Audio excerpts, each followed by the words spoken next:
2, 3. Pressa, bellezza, messo la principessa. Tu che parla bene, magni su che mai conosco. Pressa, bellezza, messo la leonessa. Sei così sicuro di conoscermi davvero anche tu.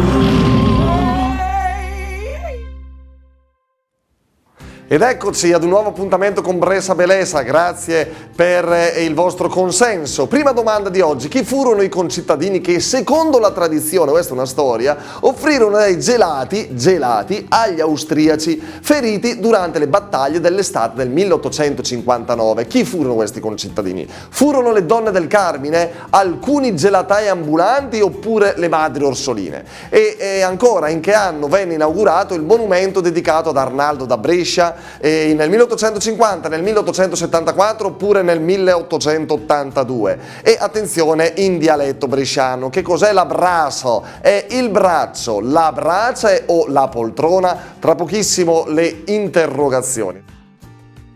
La signora Magda, da poco pensionata, ex docente, che materia insegnava Magda? Io dico sempre lettere e cartoline, italiano e storia, nelle classi terminali, terza, quarta e quinta. Brava Magda, senta, chi furono i concittadini che, secondo la tradizione, offrirono dei gelati agli austriaci feriti durante le battaglie dell'estate del 1859? Furono le donne del Carmine, alcuni gelatai ambulanti o le madri orsoline?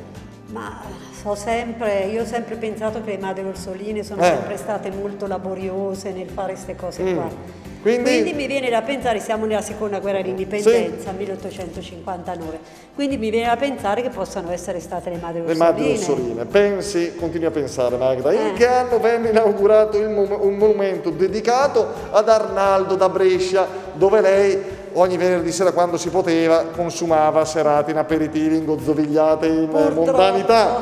Quando venne inaugurato? Nel 1850, nel 1874 o nel 1882?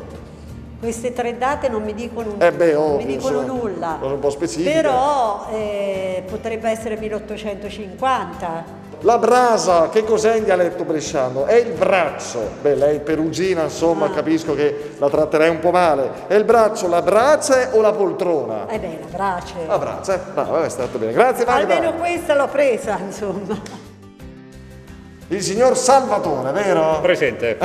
Come a scuola, sempre sull'attenti. Lei Salvatore di dov'è? Bresciano? Niente affatto. Di dove? Palermo. Senta, si torna indietro nella storia della seconda guerra d'indipendenza, nel 1859. I soldati austriaci vennero soccorsi e aiutati dai cittadini bresciani, da una parte dei cittadini bresciani. Da chi? Portando dei gelati, pensi un po', perché faceva caldo in quell'estate. Furono le donne del Carmine, alcuni gelatai ambulanti o le madri orsoline che si prestarono per questo? Sì, hanno portato i gelati, alcuni gelatai. Sono gelatai quando fanno. Certo. E in che anno venne inaugurato il monumento dedicato ad Arnaldo da Brescia? Nel 1850, nel 1874 o nel 1882?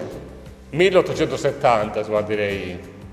Un pochetto dopo. Un pochetto dopo. Piazzale Arnaldo e fa il ragazzetto ancora lì con lo spritz. E la brasa è il dialetto bresciano, è il braccio, la brace, non palermitano, dialetto bresciano. Il braccio, la brace o la poltrona? La brasa è il braccio. Ebbene, le risposte alla nostra brescianità: sì, nell'estate del 1859, durante la seconda guerra d'indipendenza, furono le donne del Carmine ad offrire, secondo la tradizione, dei gelati ai soldati austriaci. Il monumento ad Arnaldo da Brescia, che ancora oggi è ben visibile in piazzale Arnaldo, venne inaugurato nel 1882 e la brasa, in dialetto bresciano, è la brace, insomma, che ha riscaldato il nostro inverno. Grazie mille a voi per la vostra presenza. Appuntamento alla prossima.